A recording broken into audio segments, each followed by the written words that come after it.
Hello and welcome to another episode of the It's the Pictures podcast.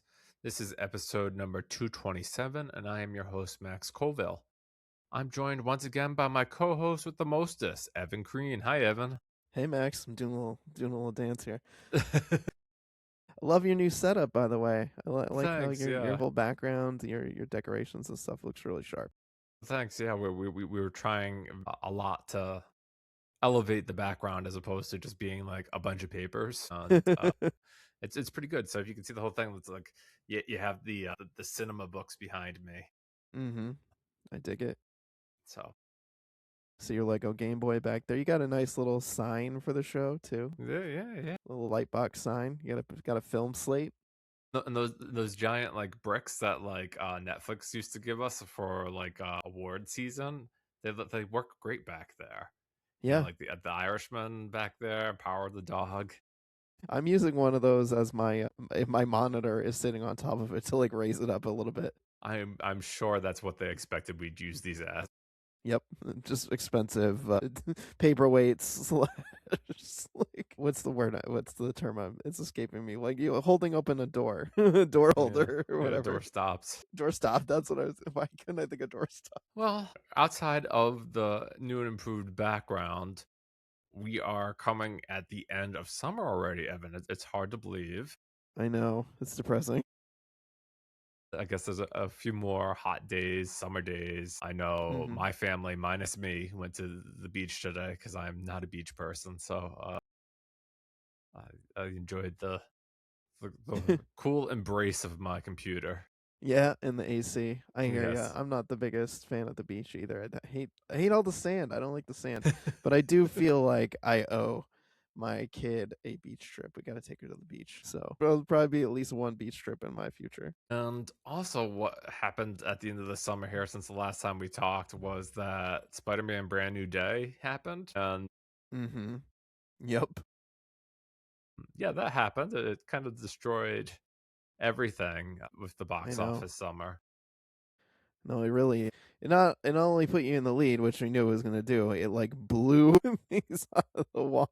You're now what almost like $2 billion that you've made. Right, and if you look at like our chart of movies that we selected, Spider-Man Brand New Day alone has surpassed the box office of the five movies you picked.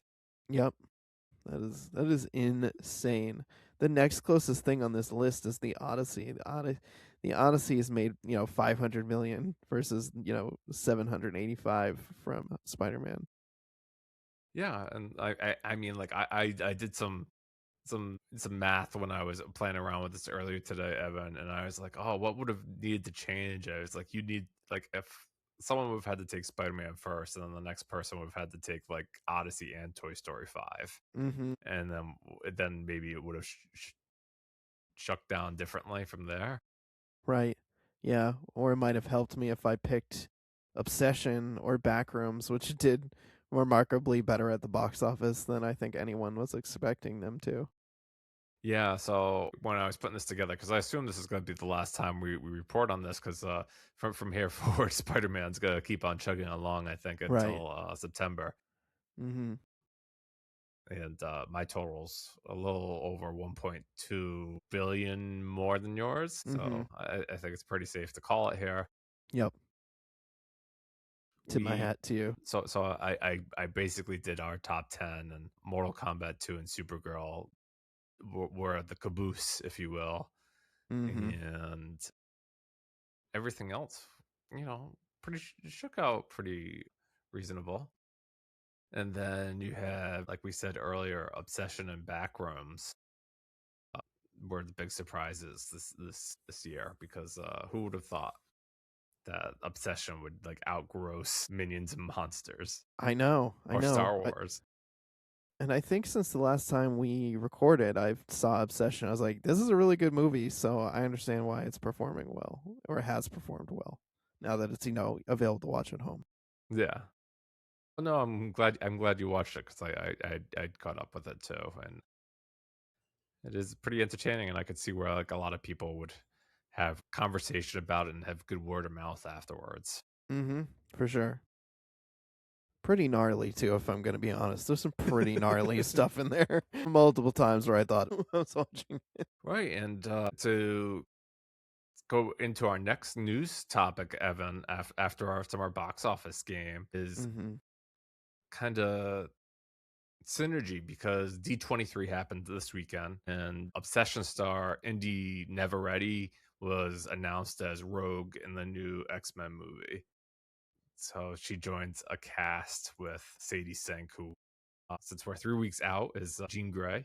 Yep. She was the big spoiler of the new Spider-Man movie, Mhm. and also in the new X-Men movie, you have Christopher Abbott is playing Charles Xavier, whereas Adam Driver, who famously has been asked many times to appear in Marvel movies, has finally found his film, and he is going to be playing Mr. Sinister in the new X-Men series.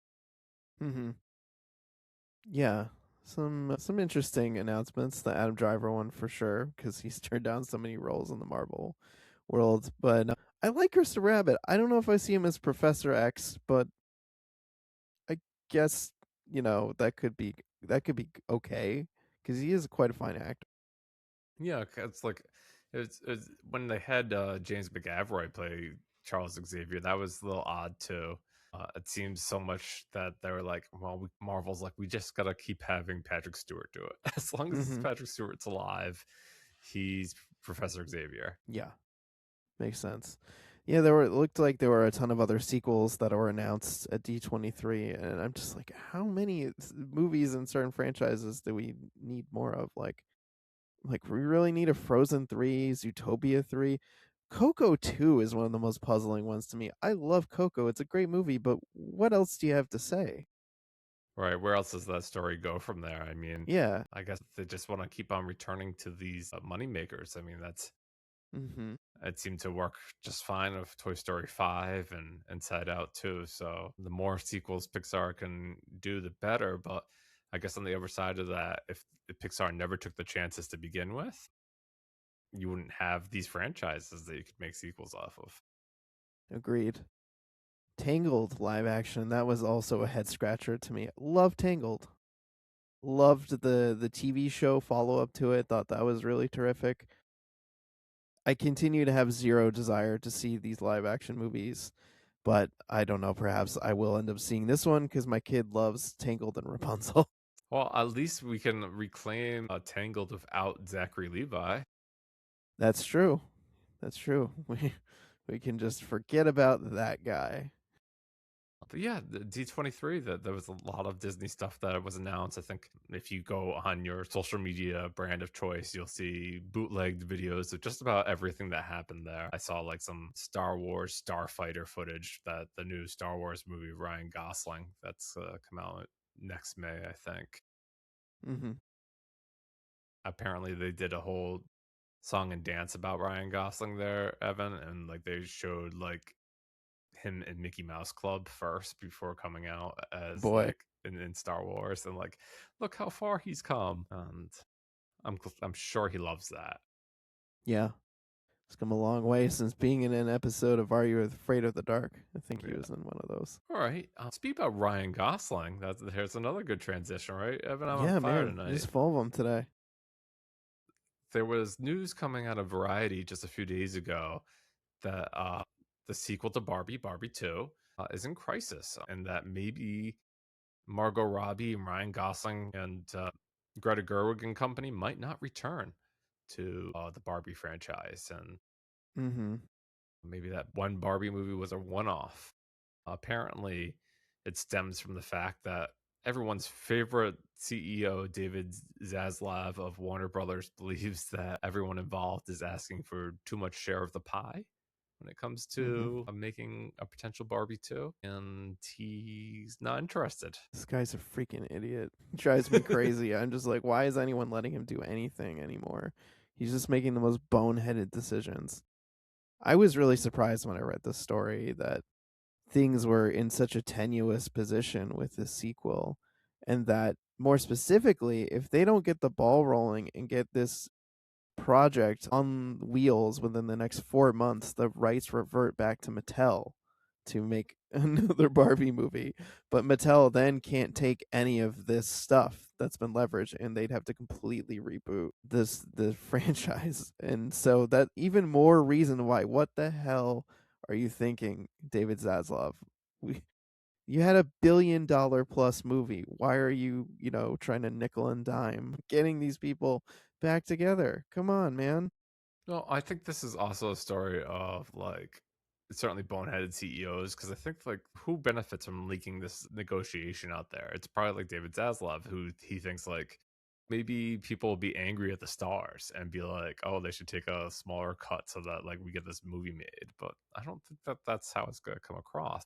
No, definitely not. Everyone's going to think these people did a really amazing job. They made a very enjoyable movie that was insanely profitable, and why shouldn't we pay them what they deserve? But yeah, like you said, they have a few months to figure it out. Hopefully they do because Mhm. it would be wildly disappointing if we didn't get to revisit those characters again. I mean, I certainly enjoyed myself greatly. I guess on the side of does everything need a sequel? Maybe it's best if this kind of just exists in its own world, and Mhm. we could say we loved it for the time it was. Sure, there's a little interest in that, right? But I'd also be excited to see what else they could do with it. Yeah.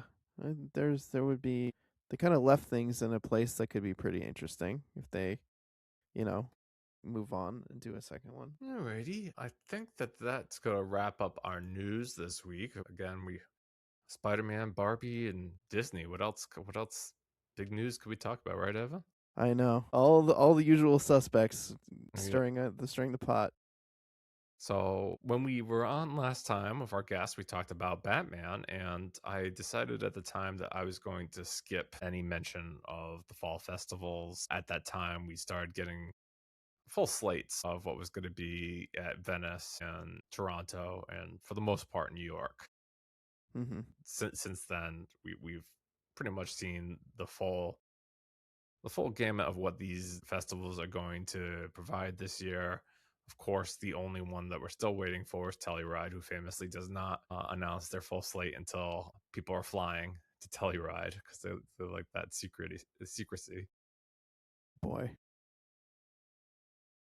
But you can kind of read the tea leaves of other festivals or their announcements to see like what's going to be at the ground Telluride because Mhm. TIFF will specifically say this is a Canadian premiere instead of like a North American premiere or something.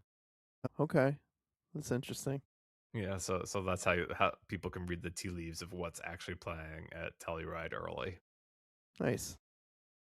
But yeah, I did some research, Evan, and while notably some big heavy hitters for potentially the end of the year, stuff like Alejandro Inarritu's Digger with Tom Cruise, or the Once a Time Upon a Time in Hollywood sequel, Cliff Booth with Brad Pitt and David Fincher involved. Mhm. That's not really playing any festivals. The Social Reckoning, the sequel to the Social Network that's been long in the works. That's not coming out to a fall fest. And then Dune Part Three, there was only the reason because the first one played at Venice. Maybe it would go back for to finish the trilogy there, but Mhm. probably just wait to the end. And Evan, I think Digger and Dune Part Three are both Warner Brothers titles, and it wouldn't surprise me if like Digger follows a very similar release structure to One Battle After Another. Whereas like I remember when I was at TIFF last year, like that, like after the weekend premiere of TIFF, like a few days later, there was screenings for One Battle After Another, and people were saying, "Oh, this is the best movie of the year," and maybe they just didn't want to have it at film festivals. Yeah, maybe. But we'll see where those go. Certainly, there's other stuff that is playing these festivals that are not Oscar movies, if you will. Mhm. I'm really anticipating Godzilla Minus Zero, which is the sequel to Godzilla Minus One, and It was funny. I was telling you, Evan, when we first started that like I guess it's weird not to consider it an Oscar movie because the first one won best special effects at Right. best visual effects at the Oscars. Mm-hmm. It's famously the first Godzilla movie to ever win an Oscar. That's mind blowing to me. Yeah, after 70 years, because that's what Godzilla is a 70-year franchise. So. Mm-hmm. But and then a late addition to New York Film Festival slate, which wasn't included in my big list, was Todd McCarthy's A Statement, which is Todd McCarthy. If you don't remember, he did Spotlight, and so he has a new feature film with a humongous cast, including Paul Rudd, Paul Giamatti, John Turturro, Tatiana Maslany, Mm-hmm. Jason Clarke, and others. And yeah, I'm sure that will be a player come at the end of the year. Yeah, it's got one of those plots that's kind of like ripe for Oscar season, based on a true story, right? You got, a bunch of experts getting together trying to write a statement about the dangers of the carbon dioxide emissions and, global warming, et cetera, et cetera. You know, come on. Of course it's going to be buzzworthy for Oscar season. All right, yeah, and then we'll get into some other stuff that is playing a lot of these festivals, and of course, one of the most anticipated probably is Martin McDonagh's Wild Horse 9. It's getting Mhm. its world premiere at Venice, and then it was announced during the final movies announced for TIFF that it would be playing TIFF as well. This one stars John Malkovich and Sam Rockwell, and Mhm. Quite the team of character actors together. yeah. I don't know. And there's a trailer for this one. And I, Evan, I'm not sure where this will lie for me. Like, out of Martin McDonagh's films, I feel like I'm an every other type guy, or Mm, I'm looking at his 6 movies that he's directed. And I think the only one that I haven't seen Six Shooter. I think that's one of his earlier ones. yeah, me neither. And I skipped Seven Psychopaths, but I think I like the other three. I like In Bruges quite a Mhm. bit. Three Billboards, maybe I've got a little bit less enthusiastic about over the years. But the Banshees of Inisherin that came out in 22 is really good. Yeah, it is. That one and Three Billboards. I did not care for Seven Psychopaths when I saw it forever ago. And I was not as high on In Bruges as other people, but I feel like I maybe should give them another watch and see if maybe my thoughts on either have changed. Yeah, I mean, like I like that he McDonough works with like Sam Rockwell. He's such a great actor, and like if there was like if you Mhm. could say that Sam Rockwell was underrated, I certainly think that he can be. So it's great Yeah. to see him in leading roles. Yes. I think he can be. I think he kind of treads an interesting path between these kind of like awardsy kind of movies and more like popcorny type stuff where he has this kind of like zany live wire energy to him, and some of those movies I'll admit are not very good. But he's always very entertaining to watch, as is John Malkovich. So I'm really interested in this one. And I was watching the trailer earlier thinking this will be a fun pairing of people. Plus, you throw Steve Buscemi into the mix, and Martin McDonough's sensibilities. Plus, I think Tom Waits is also in this, which I saw in the trailer, and Parker Posey. All very fun people that I enjoy seeing pop up in movies. And it's got intrigue too. It's like a spy drama thriller based on some true events, I believe. And so yeah, I'm totally on board for this one. Yeah, Letterboxd describes Wild Horse 9 as shortly before the 1973 Chilean coup. CIA agents Chris and Lee are dispatched from Santiago to Easter Island by their bureau chief, MJ. Amongst the island's iconic statues, and as the longtime partners wrestle with their dark past and present conspiracies, Chris's newfound bond with a pair of rebellious students threatens to send everyone's trip to this remote paradise sideways. Sounds good. I'm all about it. Was there one that you particularly were interested in on this list, Evan, that you wanted to talk about? Yeah, I mean, I'm also very interested in the debut, the Hmm. Jesse Eisenberg film that's going to be coming to, looks like, Telluride and TIFF, and that one stars Julianne Moore and Paul Giamatti. I think Jesse Eisenberg is in it too. I think in a smaller role, like a Yeah. more like a supporting role. But yeah, it's about a woman who like tries out for a community theater production and totally gets like sucked in by the strong-willed director played by Paul Giamatti. And yeah, it it looks like it's also going to be good. I mean, I really like Jesse Eisenberg as an actor and as a director, and he's an actor's director, I think. And so I feel confident that he could bring a lot of great stuff to this particular film. A movie about actors and acting in the theater.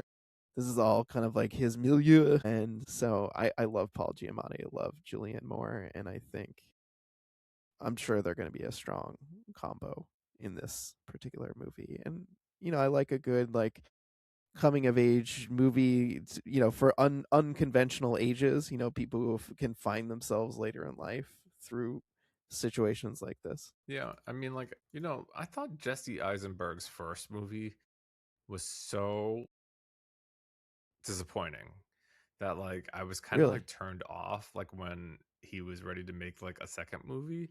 But then like I saw it and it's a pretty good movie. That was a real pain, the one that he co-starred with Kieran Culkin in. And right? yeah, that was a pretty good movie. And I just so I'm kind of mixed. Like when I saw the first trailer for the debut, I was like, I don't know what to think. But then like I'm like any movie with Julianne Moore and Paul Giamatti, I'm kind of down for. Yeah, for sure. I love both those actors, so I'm intrigued to see what they do. A24 has this one, and they have it scheduled for December 11th, and it's hard not to imagine like this is gonna have their full backing. This is gonna be Mm-hmm. like their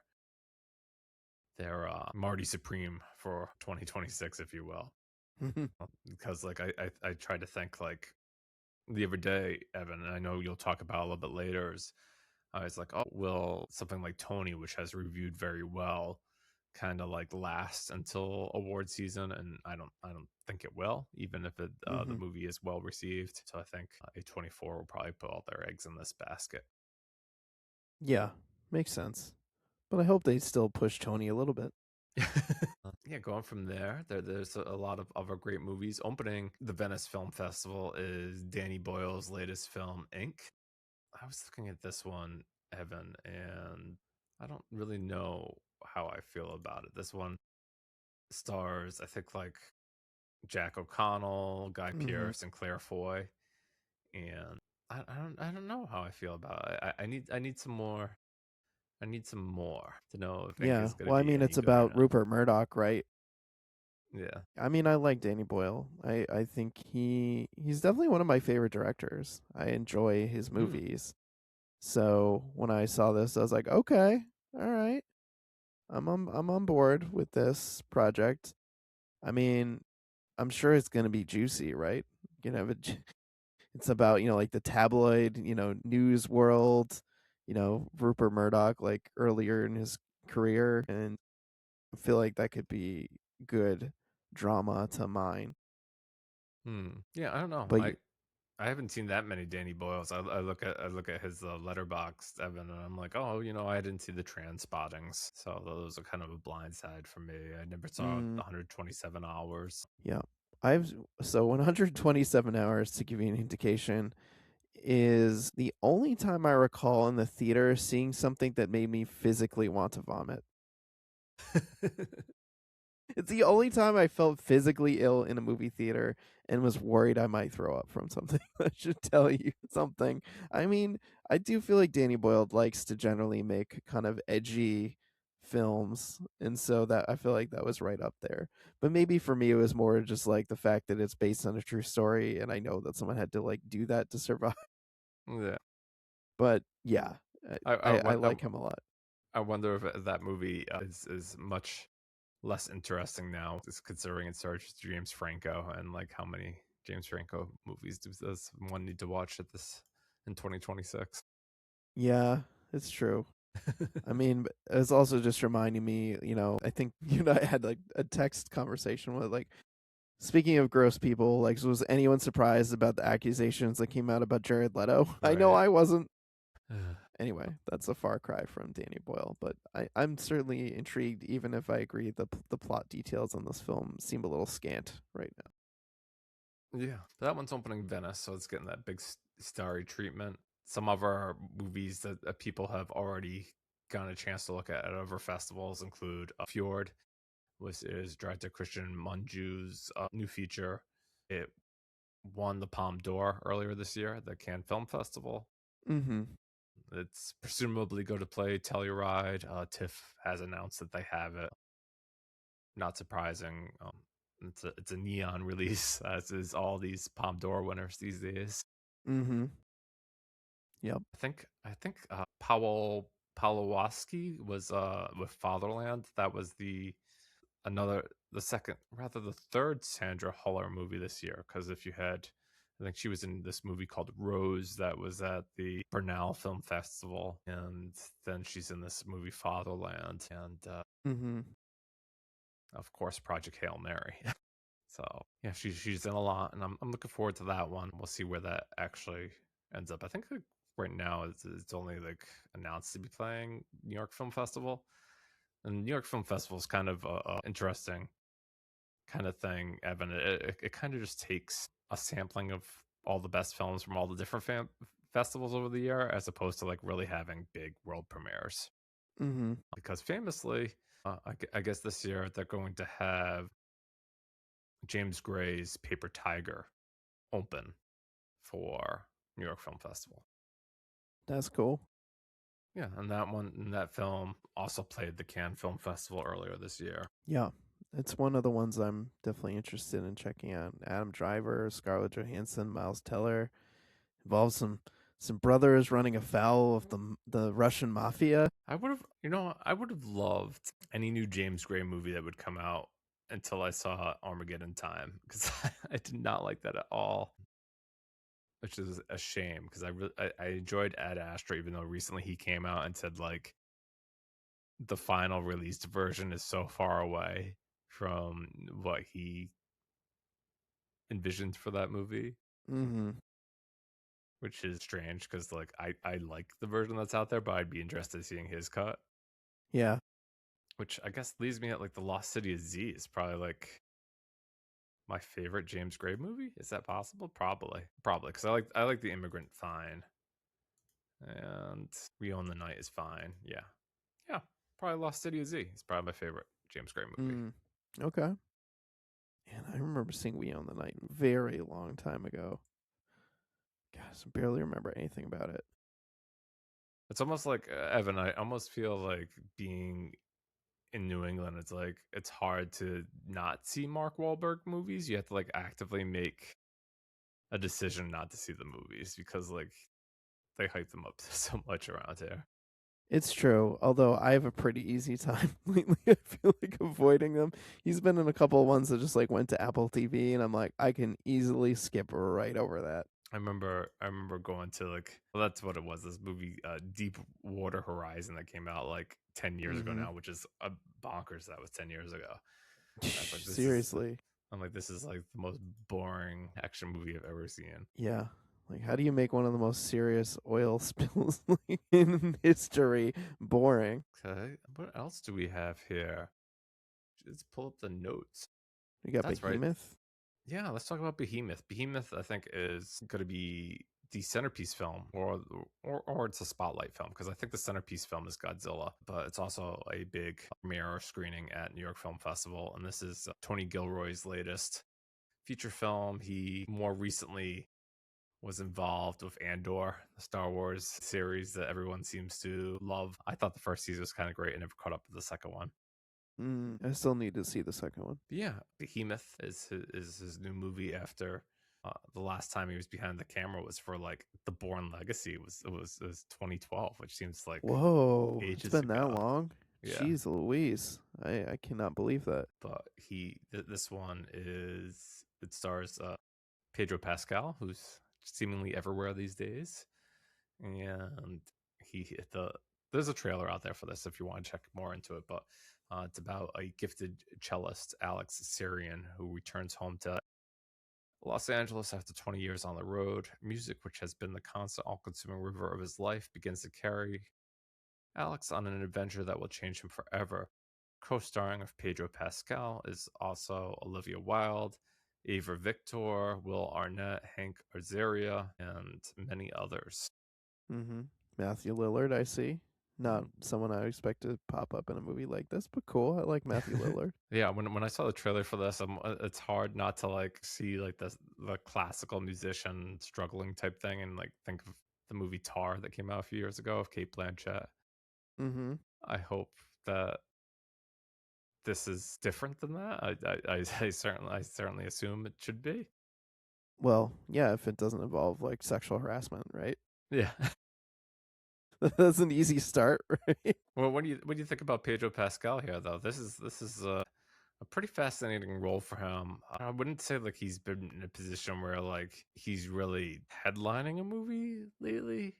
I mean, like Yeah, I guess like if you said like Mr. Fantastic is the head of Fantastic Four, maybe, but this is maybe. really this movie is really being sold on him.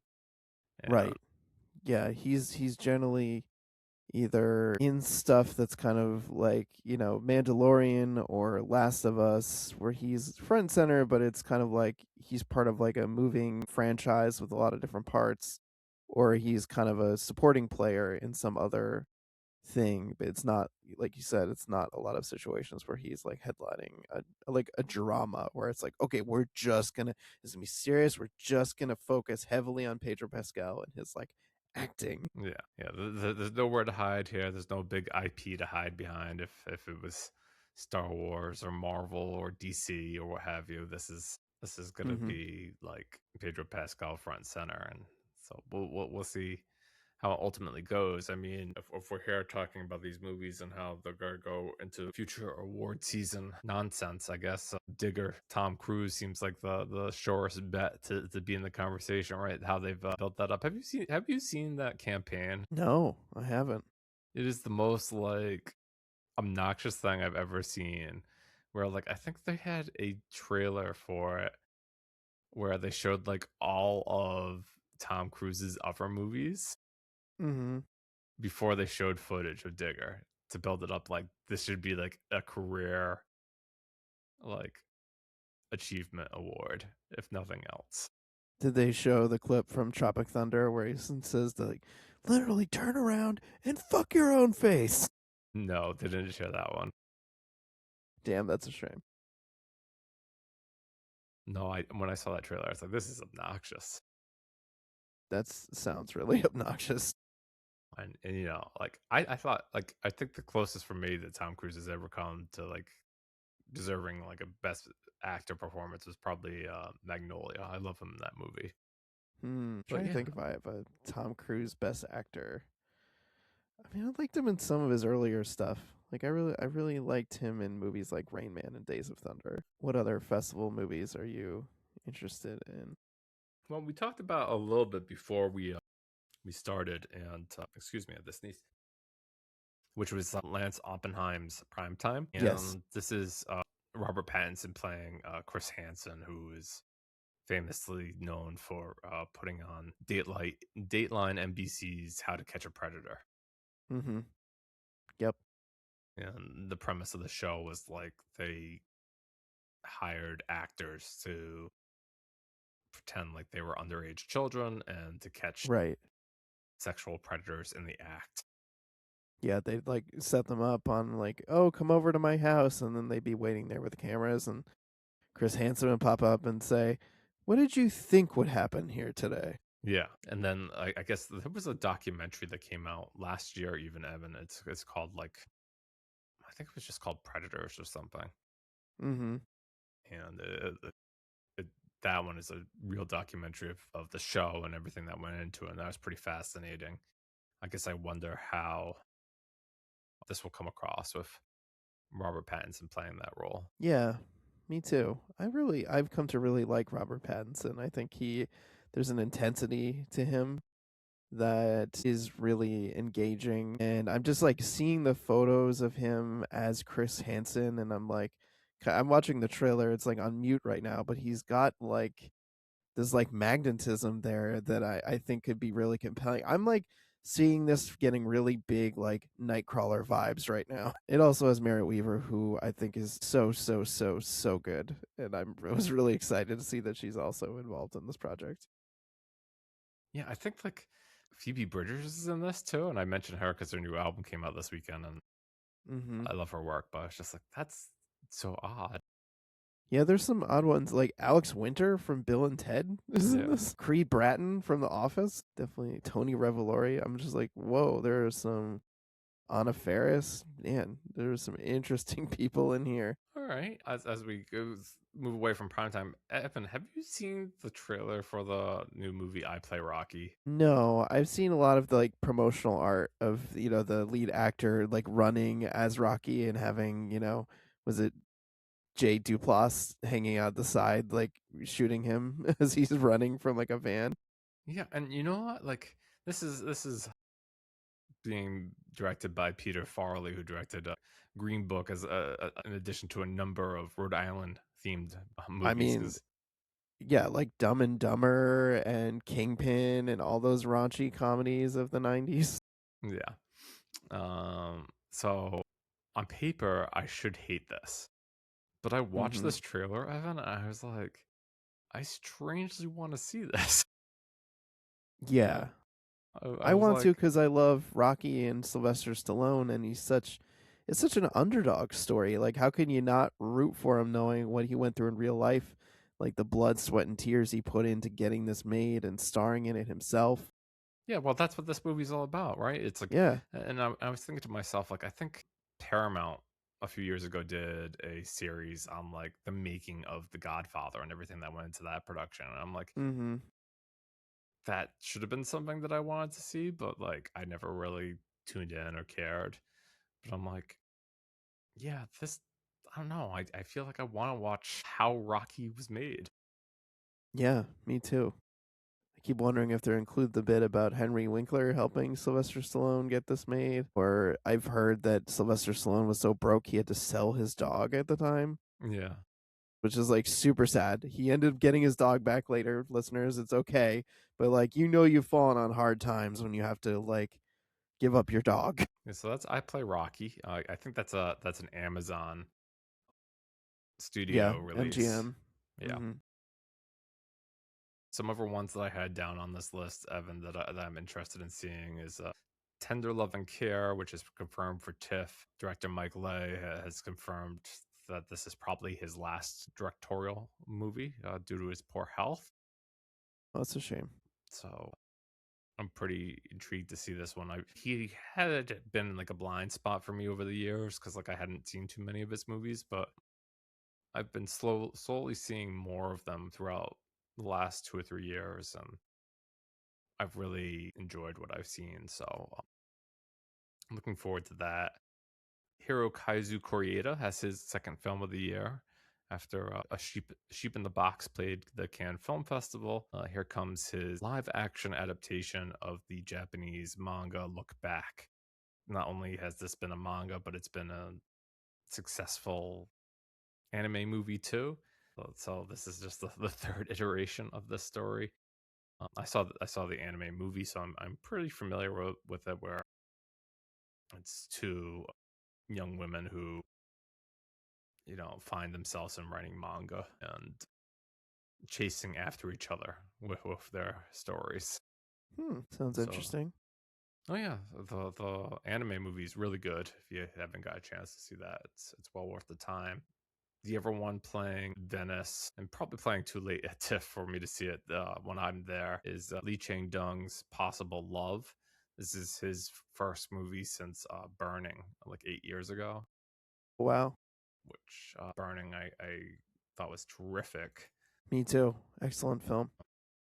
So I'm excited to see Possible Love when I can. But yeah, that's kind of the big list for me.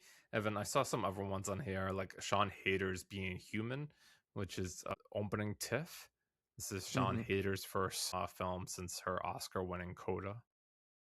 Swept the Oscars a few years back. There was this movie Tenzing, which came up on my radar.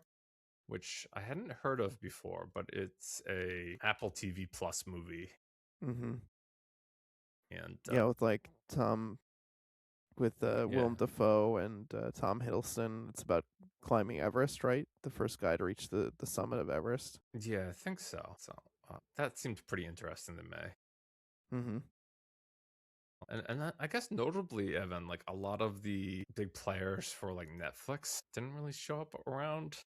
Maybe they're gonna be all Telluride things. I think there's like a Unabomber movie that's supposed to come out this year with like. Yes, I did hear about that. So we're still waiting on some like Netflix movies, which is odd because they normally show up at TIFF or like you would expect to see them there. But normally after the fall festivals, you're able to see like how the end of the year will kind of like line up. But I don't think that's going to be the case this time around. I think there's still going to be a lot of like wondering going on about you know what's really the big awards players or not.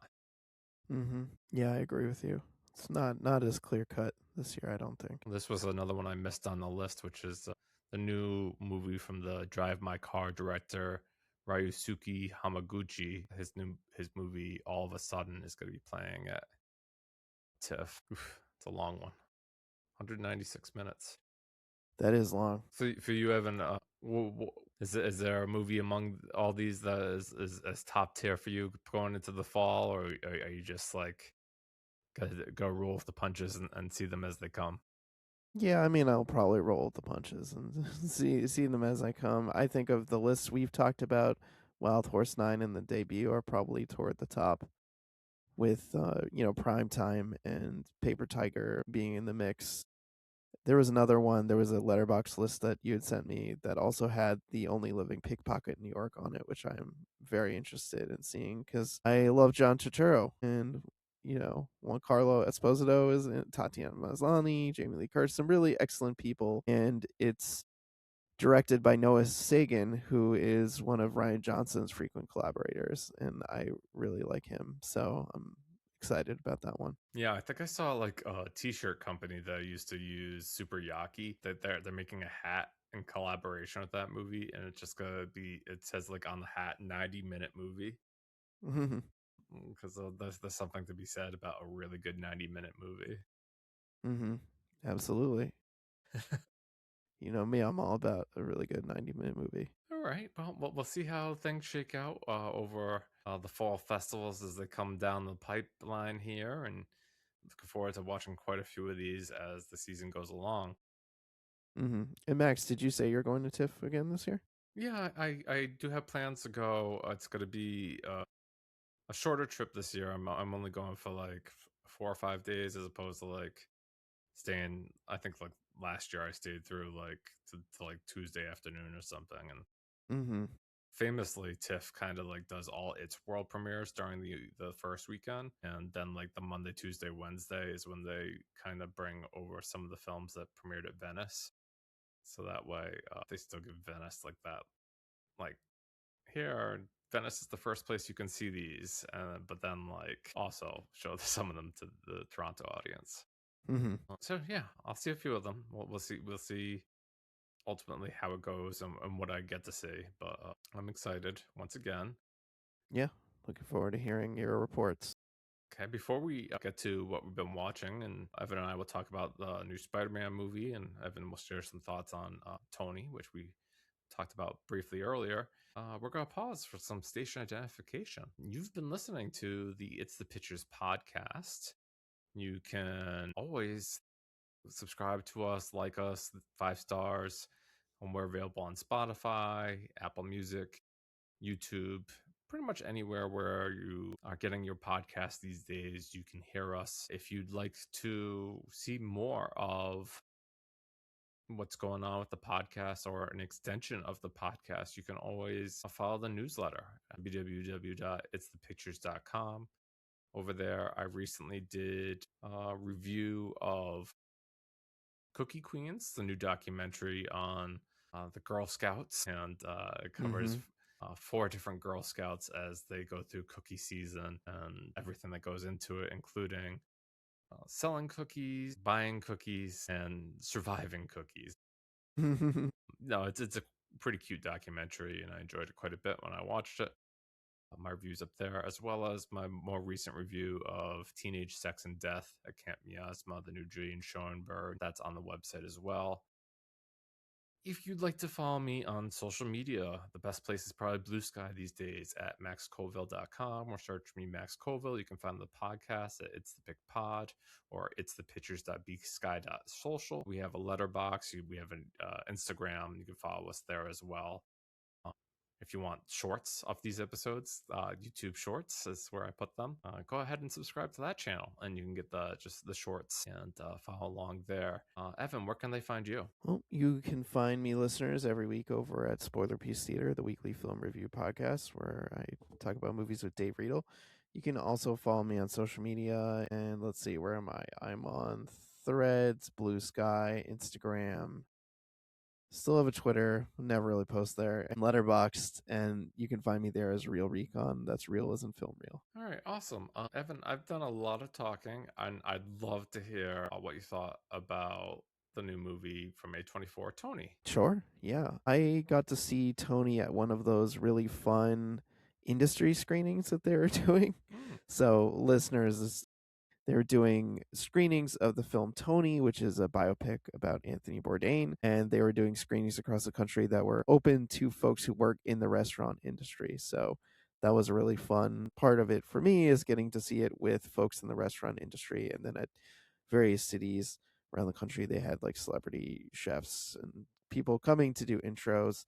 I was not familiar with the chef who introduced ours, but I have to say I really really liked Tony. It's one of my favorite films from this year. I think it zones in on a very kind of narrow part of Anthony Bourdain's life. It basically focuses on the memorable summer that he had in Provincetown, Massachusetts, where he got his feet wet in working in kitchens, and how that kind of shaped him into the chef and writer he became.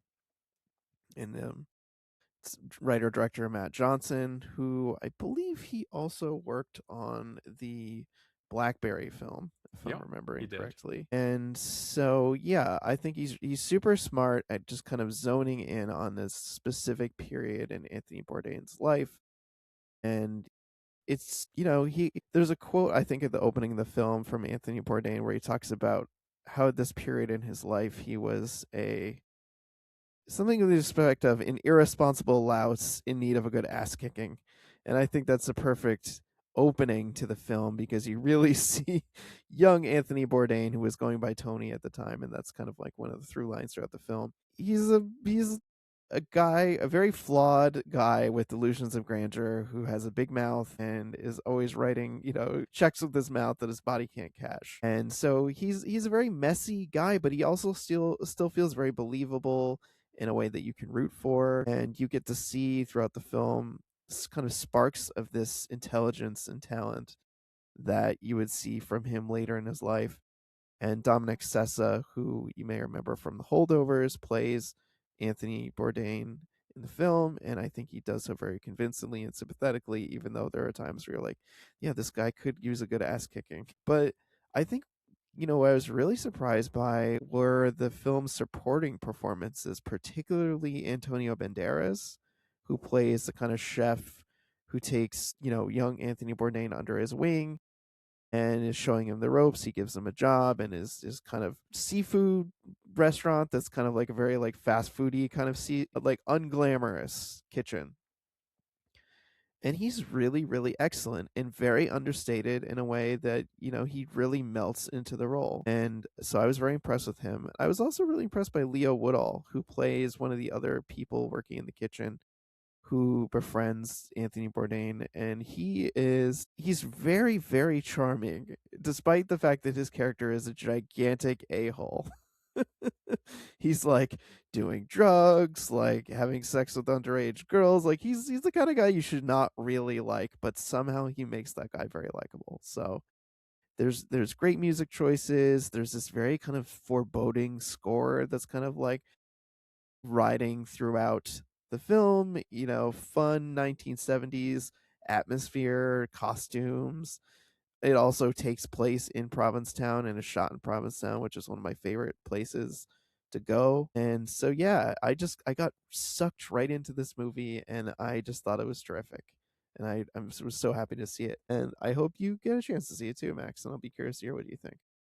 Yeah, I'm excited too. I don't know if it's the Provincetown connection or what, but there was quite a few opportunities for Boston area critics to go up to Boston to see this movie. I think it Hmm. was no fewer than six that I saw come to my email box. Yeah, there were a bunch. Unfortunately, I didn't get a chance to see it. Yeah, I'm hoping to get to see it during its expansion this upcoming Friday. But yeah, I also really like Matt Johnson. I thought Blackberry was terrific.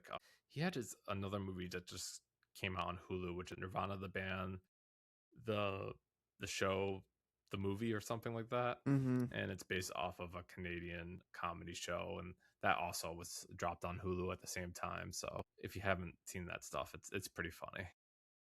Yeah, I definitely need to check it out. The only aside from Blackberry, I saw this like found footage horror movie he did back in 2013 called The Dirties, and I kind of like forgot who he was, and I was like, wait a minute, it's the same guy who did that movie. Oh, okay, cool. All right, awesome. Let's talk about the movie of the year, if you will, at least theatric. Was it financially? Yeah, the movie of the year financially, Yes. which is Spider-Man: Brand New Day.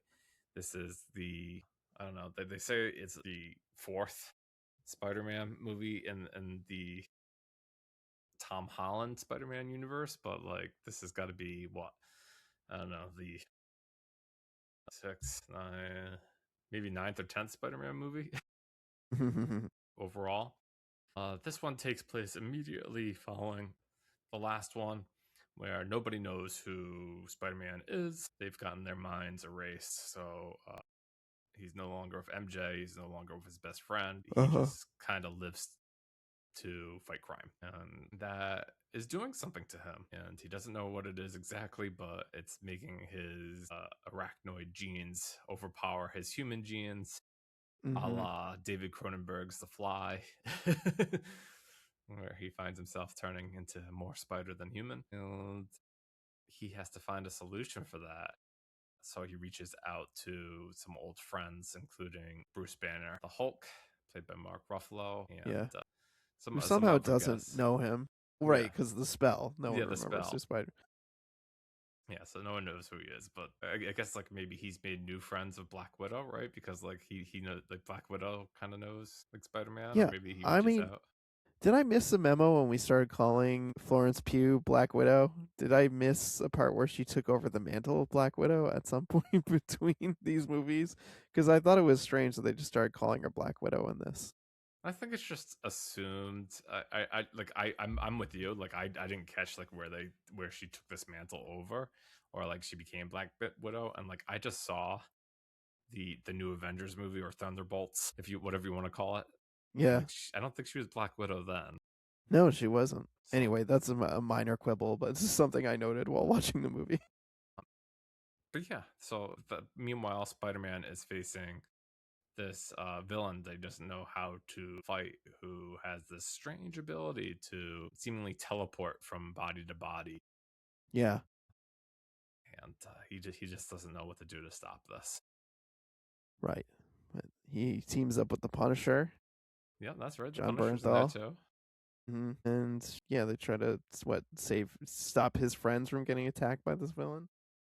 Yeah, that was another thing, Evan. Like I noticed, like this Tom Holland Spider-Man franchise sort of has a thing where they had to bring in like a father figure for Tom Holland every movie. Like if it's not like it's not the Punisher, it's Jake Gyllenhaal's villain Mysterio in one of them. Hmm. It's Doctor Strange or it's Iron Man, right? Like Right. Yeah. Good point. I don't know that I love that, but I did enjoy John Bernthal in this. He's fun. He's a good grump. He's like a lovable grump. Like later in the movie when he's like crying, you're just like, yeah, okay. This is a good choice. We got this guy who's very grumpy, but then he'll be like, I wasn't crying. There was something in my eye. yeah, and I mean like I think some of him being in this movie suffers from that like thing that I think I don't like about Star Wars and Marvel movies these days, and that's like the Disney Plus homework. Whereas, like, if you Yeah. watched 4 seasons of Punisher, you'd probably like Punisher being in this movie a lot more than I did, which I Mhm. knew John Barenthal played Punisher. I just had never seen the Punisher shows, and I was able to like follow the tea leaves of like, this guy the Punisher. He has family issues, or that's what makes him so much of a renegade, and Mhm. at least the movie gives you that.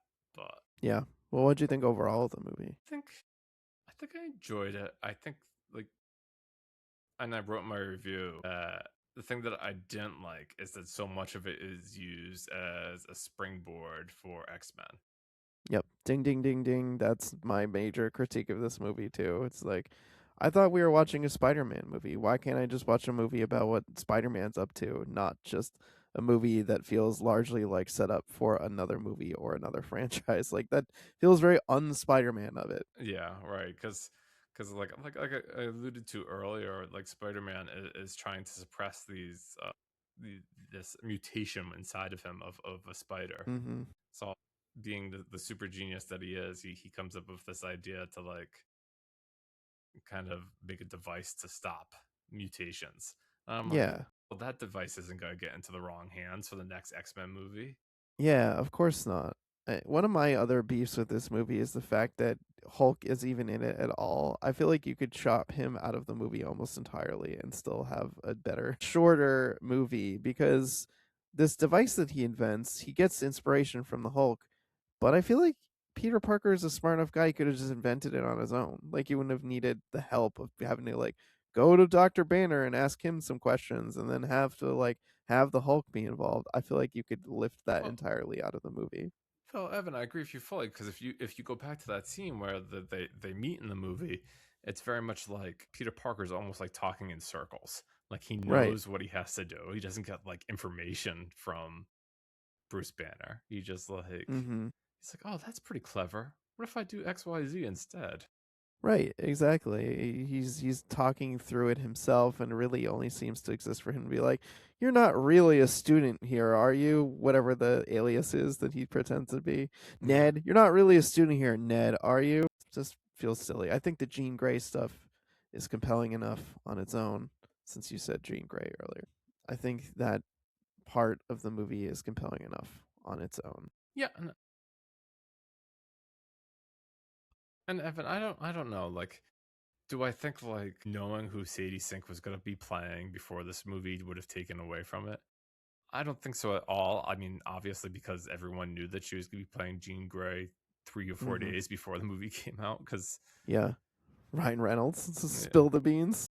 I don't know, it felt like it was everywhere at that point before Well, the yeah, movie I came mean, out. but he showed up in Comic-Con in that, denim suit that he called his Jean Grey suit. Yikes. But yeah, I think she's fine in it. I've never Yeah. like I don't know if I felt that she was like super compelling in Stranger Things as well as much as just like, oh yeah, she's just another talented kid actor. Mhm. I'm glad to see her do something else than Stranger Things, though. Yeah, or Fear Street. She was in at least one of those Fear Street movies and I liked her in that. But yeah, I honestly I did not recognize her until we got to like that flashback scene where you saw like her whole face and I thought, that's who that is. I forgot she was even in it. One of my favorite pieces though in this movie was having Tremel Tillman show up, the Yeah, guy who plays Milchick in Severance, listeners. And he's quite good in in his part.